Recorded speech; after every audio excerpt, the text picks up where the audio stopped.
Let's get started. Uh, welcome back. For those of you who have joined our earlier sessions at LEAPxFinance, I'm Laura Heritage, co-host of LEAPxFinance, and I want to remind you that these sessions are being recorded, so they will be available if on demand. So if you missed any of the earlier sessions, I highly suggest going back and watching them. For this, I'm very excited about this session. This session is the FDX in practice, building secure, scalable foundation for financial services with Tyke as well. And with me, I have Jean-Paul LaClair, who is the Senior Director of Product at FDX Financial Data Exchange. And so we're going to be sharing our thoughts on building a secure foundation. So Jean-Paul, over to you. Laura, thank you for that introduction, and also thank you to the whole Tyke team for having members of FDX join you today. Really excited about the conversations that have already occurred and the ones that are still slated for the rest of the day. So as Laura said, Jean-Paul LaClair, I drive the product work at FDX, and simplistic way of thinking, how does product function at a standard setting consortium? Well, it's arguably the work we do on building specifications and documentation and through our process of consensus. And really excited to kind of talk through a handful of things. I see in the participant list that there are some known faces. Yes, Laura. I forgot to tell everybody, and I always do this, there is a Q&A. You can ask questions via the Q&A or via the chat as well. Would love to hear from you as we present, and we'll address them after. Perfect. Thanks, Laura. And certainly feel free to interrupt me as well. So I know I have a little bit of time here. I want to talk about as far as some level setting around FDX and the role that we play in the ecosystem. So really excited to talk about some of that material. And to get things started, right, is that FDX isn't necessarily just technology and it isn't just documentation. There is a strong connection to the work that is done here and the way in which it drives benefits for our ecosystems that we support. And at FDX, our ecosystems are across the entire North American continent. So when we think about the realm of data sharing, experiences and features and applications, they don't necessarily always function really well together. There isn't anything like interoperability. So just imagine a world, as far as some quick level setting here, where you're shopping online and every retailer is using a different currency. And that's what our current financial system could be perceived as, right? A proliferation of disconnected standards and apps that is often vividly distributed and is illustrated in the cartoon that's here on the screen. And as we think about interoperability, essentially it's about creating a really consistent and unified experience for consumers. And it's about building an ecosystem where services are designed to interact smoothly, thereby giving the end users, the consumers we're all here to support, the control to manage and switch services as they see fit. And it's not necessarily just about convenience. It's also very much about this concept of efficiency and innovation. So with interoperability, we don't have to necessarily reinvent the wheel for every new platform and every new partner. We get the opportunity to really focus on what truly matters. Why we're all here is creating value for our consumers. So I think the other piece that is really exciting about this from an FDX perspective is that if we get to a closer state of interoperability, it really invites this concept of inclusivity. And perhaps that's perceived as a bit too aspirational, but arguably I would say it really paves the way for a much more even playing field where all parties have the opportunity to participate. We have the ability to foster competition in a whole new way. And at the end of the day, that really leads to a improved, more varied service set for the consumers that we're all here to serve. So much like our cartoon characters here on the screen wrestling with a plethora of different types of standards, the hope is that our industry and the space that we're serving gets closer to striving for a much more unified and interoperable approach to data sharing. So what does that ultimately look like? Well, it's a place for things to just work. Imagine plugging in an outlet. And that's essentially what we're trying to do here, of course, at FDX, is just making sure that everything simply works. And that, in the analogy I used a moment ago, that using the same currency no matter where you shop online. So at FDX, what we're trying to do is set a solid foundation for the realm of open finance. And at the core of what we do is help curate a list of different components when it comes to the ability to actually facilitate data exchange. And at FDX, we are very much moving beyond the confines of what has historically been referred to as open banking and paving the way towards an ecosystem that is much broader and more supportive of broader use cases, more so aligned with the concept of open finance. And at the core, open finance extends the principles of open banking to a much wider array of financial data types. And thinking about things beyond just checking accounts and savings accounts, and really exploring data scopes that incorporate small to medium-sized businesses, payroll, corporate treasury, utilities. And by doing so, what we're really doing is extending the benefits of data sharing and seamless connectivity to a much broader facet of our financial landscape. So the visual here is a representation of what the FDX API, our core specification, does. It's the vehicle we leverage on our journey here, and it's servicing over 750 data elements across the breadth of these different types of data scopes. And a lot of what we're really proud of at FDX is that they're each really meticulously integrated to kind of help support the ecosystem holistically. And as we think about translating data fields into the actual use cases, there are a series of different types of fundamental use cases that the FDX spec and documentation ultimately supports. And as we think about that, there are things around not only from a highly aspirational point of view when it comes to the health of some individual from a financial perspective or their financial wellness, but also things that are far more important from a banking perspective on fraud and account verification and credit decisioning. And in order for any of these use cases to really be able to deliver on the success that they are designed to do so, the data types are really critical. And that's where FDX comes into play, is ensuring that across the robustness of our specification, there are fields that enable all of this to actually come into play. So whether it's something where you're expanding services to think about budgeting and goal setting and cash flow data analytics, or obviously a lot of new work when it comes to cash flow credit underwriting is optimizing one's credit lending with access to a host of different types of data sets. That's where this is really powerful, is the ability to be able to understand and ingest a host of different data fields to be able to pay off the actual use cases that are at the top of mind for your individual organizations and the end users you're supporting.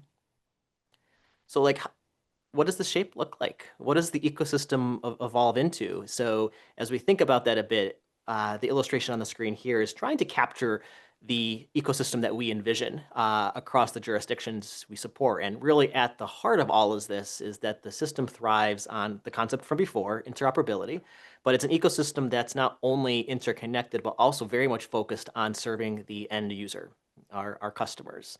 And in this world, we envision data providers, data recipients, data access platforms in a space where they aren't necessarily isolated entities, but they are very intentionally intertwined as far as this web of services, all sharing that goal of supporting and empowering that end user, that consumer.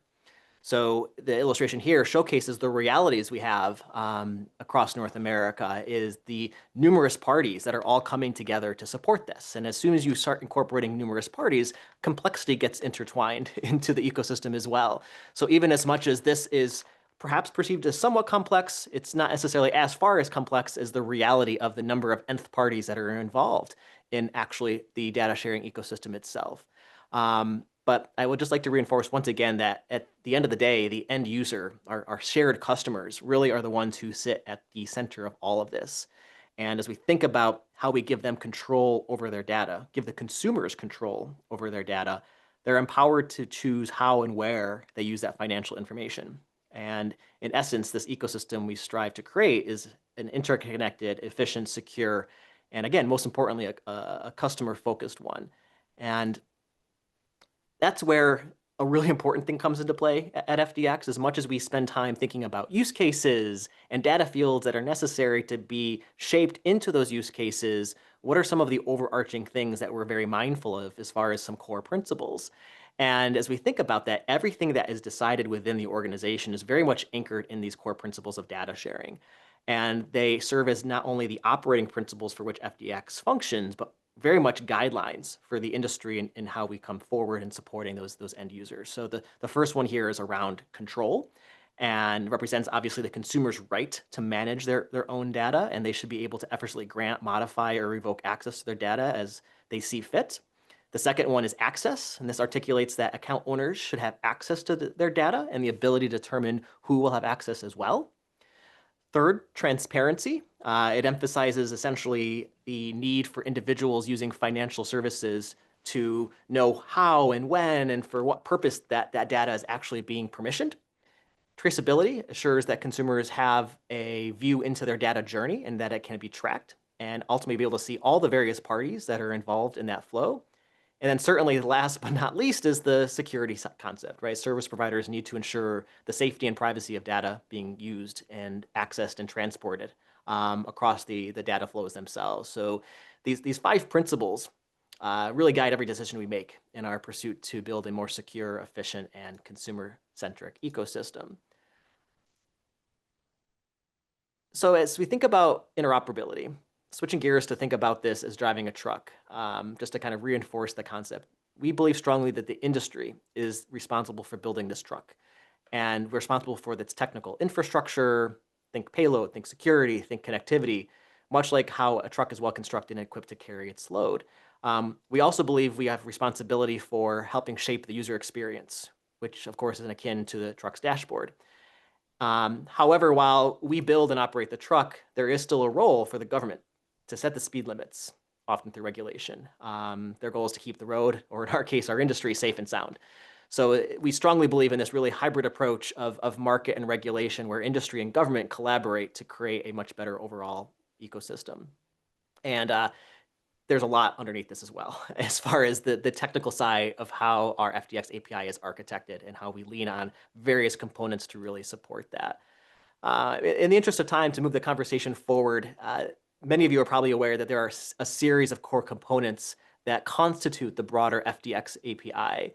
And while, yes, there are API and data structures that are kind of core and central to what we do, there is a lot more that we actually craft and curate through consensus across the ecosystem as well. So from a user experience perspective, thinking through that front end flow, but also thinking through how we approach concepts like data minimization and thinking through data clusters and data scoping. We do a lot with security when it comes to thinking through the security models and profiles that are necessary to drive this work forward. And also acknowledging that this isn't something that FDX does in a vacuum. It's something that we do very much in concert with other standards bodies across the globe. And then the final piece too is just how we prove conformance. How do we actually have the ability to showcase that those that are practicing what we do can actually conform and prove to other players in the ecosystem that they're doing so. So why are implementers generally choosing the FDX API? I would distill it into like three primary areas. First, the one we talked on a bit already is the idea of interoperability and how we continue to reduce friction and quicker time to market. The second is really about the consumer and really living true to the fact that that consumer needs to have the ability to control and see how their data is being used across the various components of the ecosystem. And the final is very much important is the reduction of complexity and the reduction of cost. And standardization very much minimizes the work that's necessary for custom integrations and has a tremendous lift in driving efficiency within any organization that is bringing this work forward. I will also articulate that as we think about time to market and how that actually has the ability to fuel innovation, abstractly here, we have the opportunity to talk to a lot of our members at FDX who share a lot of great examples of how they've been able to drive work within the implementation phase. And the simplistic message for this illustration essentially is that you have one organization that is incredibly complex and are doing nothing from a standardization perspective. It takes an incredibly long amount of time from a support and feedback perspective to bring any connection to life. And of course, with time comes cost, and with time also comes lack of support to the actual experiences that your end users are actually desiring. So there's friction that's introduced, as opposed to other types of personas where there is a much stronger robustness around understanding the standards and have already built them and have them in market. You can get connections stood up incredibly quickly. And it's the exact opposite of the scenario where things take time and therefore cost a lot of money and resources. So to really hit this home as well, improved connectivity can also really drive engagement across the use cases we alluded to before, whether it's credit, account verification, personal financial management, SMB. This is a kind of anonymized, distilled view of how active users existed before FDX connections versus their ability to drive active users afterwards. And I think the numbers generally here speak for themselves, as far as increased site reliability, increased effectiveness when it comes to security away from other previous mechanisms, and just a ton of improvement when it comes to linking success rates and access speed. So as we think going forward where FDX is going, it's not just kind of reflecting the existing state of current use cases. There is a tremendous amount of demand to acknowledge where our ecosystem is going and to signal some of the kind of new issues that are really underway at FDX presently. It's not, again, just the data itself and the shape of that data. It's all their components, risk management, and very meaningful in the FDX space right now is how we think about downstream data recipient risk management, recognizing that there are 4-party, 5-party, 6-party situations that are active in this space. Expanding into a new domain besides consumer and retail requires different types of conversations. So exploring the realm of commercial, treasury, and small to medium-sized business cases when it comes to thinking through entitlements and consent and authorization is a very different beast than it is with the individual consumer. Where is there an intersection of AI into our space as we think about the connectivity that might be evolving here, especially as perhaps agentic AI continues to expand and those agents are looking to connect to data providers to get access to consumer data and investment data. There's a host of different things here that we can do as far as creating more robustness around our portfolio. And we certainly would be remiss if we didn't mention the idea of how we kind of incorporate the emergent asset types when it comes to digital assets and crypto, and where might that be layered in, especially with the evolution from a regulatory framework that's existing in this space as well. So in conclusion, 3 key takeaways. FDX is the standard for open banking. We have seen real benefits in the marketplace and have certainly seen across our membership base true results come to play. And we believe that everything FDX is really anchored in here is there is consistency, interoperability, lower costs, and some really foundational capabilities that support where everything is going when it comes to future innovation. So really excited about what's still to come in FDX, and hopefully you all consider learning more about us as well. Laura? Great. Thank you so much. And one of the things I want to put the point here is that FDX is the standard. In the US, they are the only standards body that is designated by the CFPB as a standard setting body for the US open banking initiatives, known as the Dodd-Frank Act and the 1033. So with that, and we've got questions in the Q&A, but I'm going to hold those off for a second because I want to go back and I'm going to share my screen now. So I might need to, there we go. I want to go back and say, well, let's just remind ourselves hold on one second. Trying to get my cursor here. What happens, are you able to see my screen? Yes. Oh, perfect. So in absence of FDX, Financial Data Exchange, open banking and open finance is in the US and Canada is being done anyway. It is out there and it is market driven. I mean, many of us use Venmo, we use wealth management apps, we use lots of things to help us with our finances. And most of that today, in absence of an organization leveraging something like FDX, is done through screen scraping. So I want to just walk this through. Many of you probably know, but just for those that are on the call today, what is screen scraping? So us as consumers, we typically go to our online banking portal and we do things like look at our bank accounts, we can move money, we can apply for loans, we can do everything through that online banking portal today. Pretty amazing. But then we find a cool new fintech, a feature, something we want. We want to use Venmo, we want to use TransferWise, we want to use something that is new that our bank does not provide for us. It's a new capability, a new fintech. What we do is we go to that service and the service says, yeah, no problem. let's connect your bank and we can work with you and give you access to these capabilities. So what do? Most people will go and say, yeah, here's my bank credentials. So you give them your username and you give them your password. And most people don't realize that you're really turning over the keys to your bank account, and they're storing this. This third party is storing these credentials.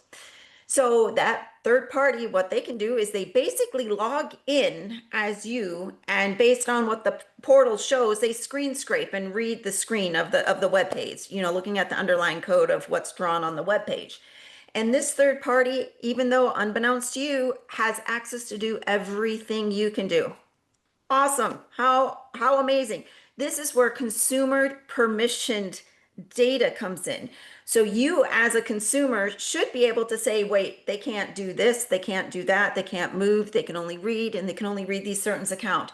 Screen scraping doesn't allow for this. And this is one of the most basic things that open banking is there to settle. So just quickly again, what does open banking, who is involved in it? The actors, well, you have us, the end users, you have a data provider, which is a bank, a financial institution, and you have a data recipient. That is like a fintech, or it could be another bank or financial institution as well.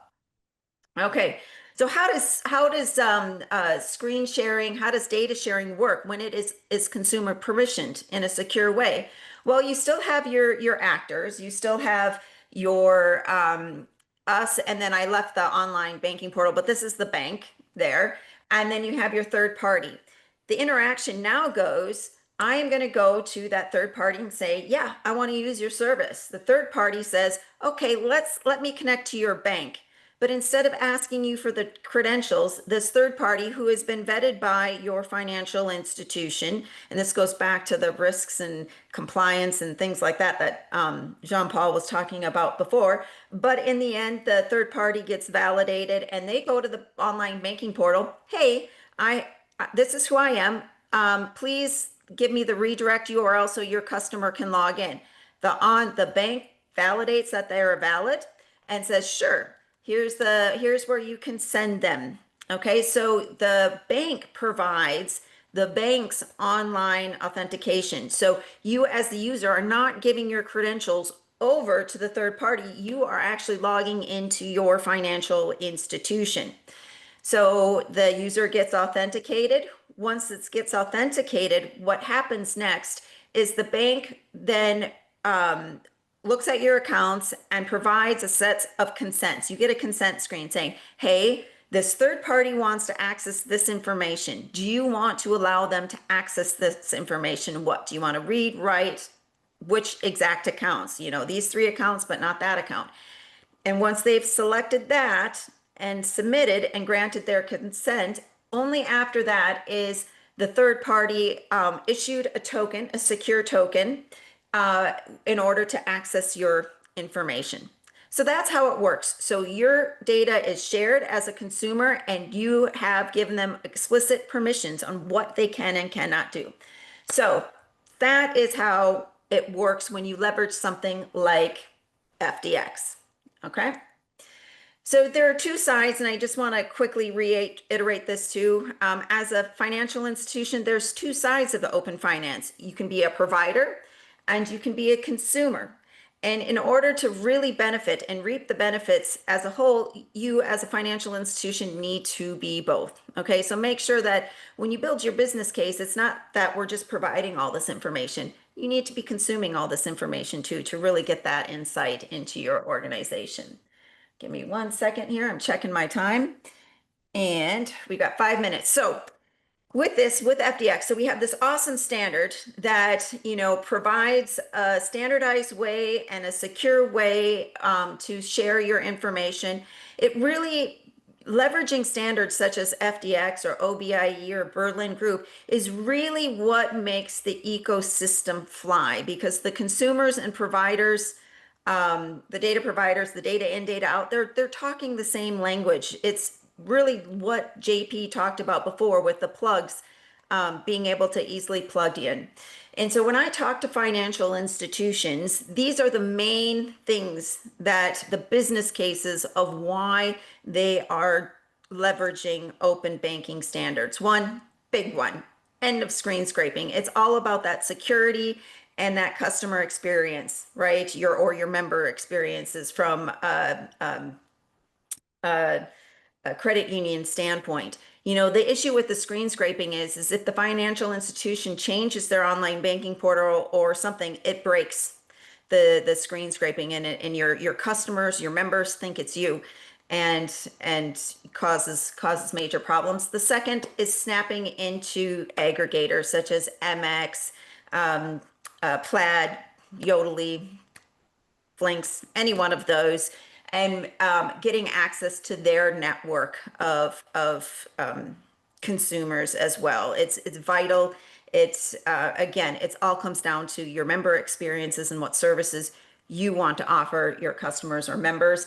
And then finally, when you want to go directly and onboard a new fintech service or a new partner, having these APIs, especially standardized APIs, takes typically a 9-month to 12-month integration project and reduces it by factors of times faster. Okay.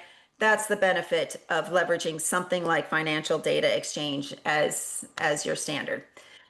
In the interest of time, so what do I need? You're probably asking, what do I need? How do I get started? I want to do this today. Well, first, to build out your open banking platform, you need to leverage an open banking standard, like FDX for the US and Canada, in England, Europe, it's OBIE and Berlin Group, STET, things like that. Brazil, open banking, CDR, those type of things in other regions. Each region, I think Michelle Bio earlier said 90, 91, 98 other regions have implemented open banking regulation. So know your standard.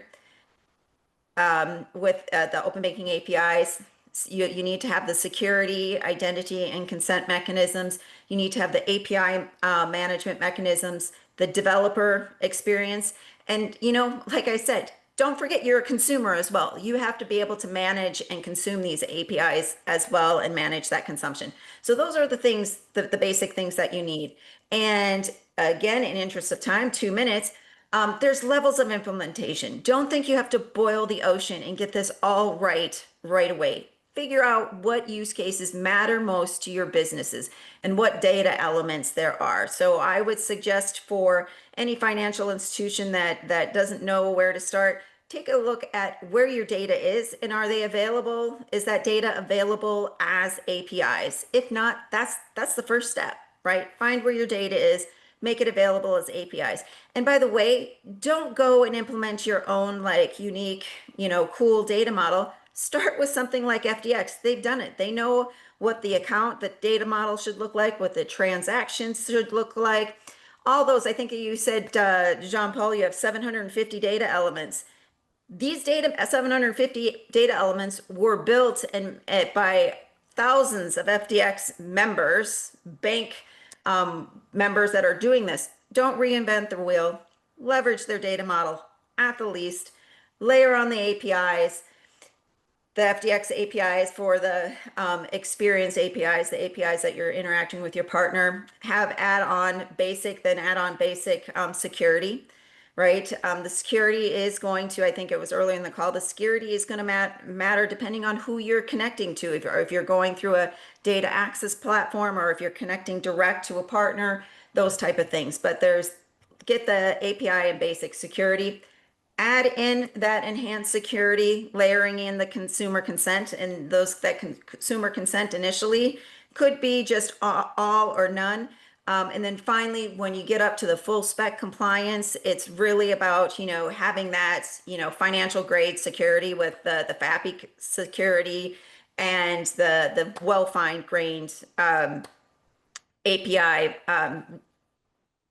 permissions, right? Your consumer permissions. So those are the different levels that there are to implement. And in instance of time, you can come and talk to me later. Here is, if you want to look at the components of open banking, this is the interface architecture that you need. You have your data recipients, you have your API gateway that controls access to the APIs, you have your authorization server and consent management server that connects with your IDP, and there's consent management and dashboards.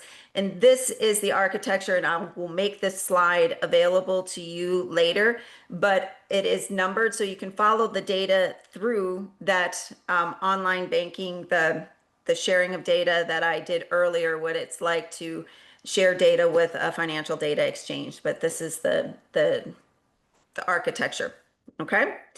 Now, we have one question that it is a must that needs to be answered. And it was in the question was, I'm not an FDX member, JP. How do I get access to the FDX specification today? What do I need to do to be able to see it and look at it? Yes, onboarding.financial data exchange. We have a horrible URL. So onboarding.financialdataexchange.org. And if you are having issues, I dropped my email in the response there too. So J, my last name, LaClair at financialdataexchange.org. Glad to help you out. Thank you so much. I know this was a jam-packed session, and if you need to unpack it even more, feel free to contact Jean-Paul via LinkedIn or directly at Financial Data Exchange. I do want you to, I'm going to put a plug in for the next session, which is about a credit union that went through basically those 5 stages that I just talked about implementing financial data exchange, and would love to see you there in about 8 minutes. But thank you so much, Jean-Paul, and looking forward to seeing everybody on the next session. Thank you. Thank you. Bye-bye.